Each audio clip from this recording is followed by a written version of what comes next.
Audio Jungle. नमस्कार, आपण पाहत आहात आदर्श महाराष्ट्र न्यूज. धाराशिवमध्ये 35 विद्यार्थ्यांना घेऊन जाणारा टेम्पो पलटी, 4 जण गंभीर, अपघाताचे दृश्य सीसीटीव्ही कॅमेऱ्यात कैद.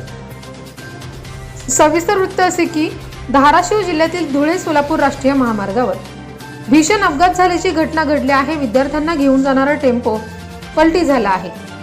टेम्पोच्या पुढे आलेल्या कारला वाचवताना 35 मूकबधीर विद्यार्थ्यांना घेऊन जाणारा टेम्पो पलटी झाला आहे. या अपघातात 3 मूकबधीर मुले गंभीर तर 1 कर्मचारी गंभीर जखमी झाला आहे. जखमींवर शासकीय रुग्णालयात अतिदक्षता विभागात उपचार सुरू आहेत.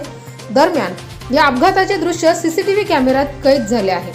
बाकी 31 विद्यार्थ्यांवरही शासकीय रुग्णालयातच उपचार सुरू आहेत.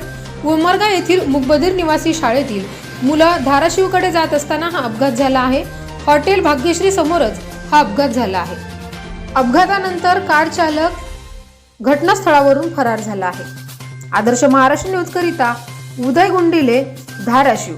अशाच नवनवीन अपडेट पाहण्यासाठी पाहत रहा आदर्श महाराष्ट्र न्यूज. धन्यवाद.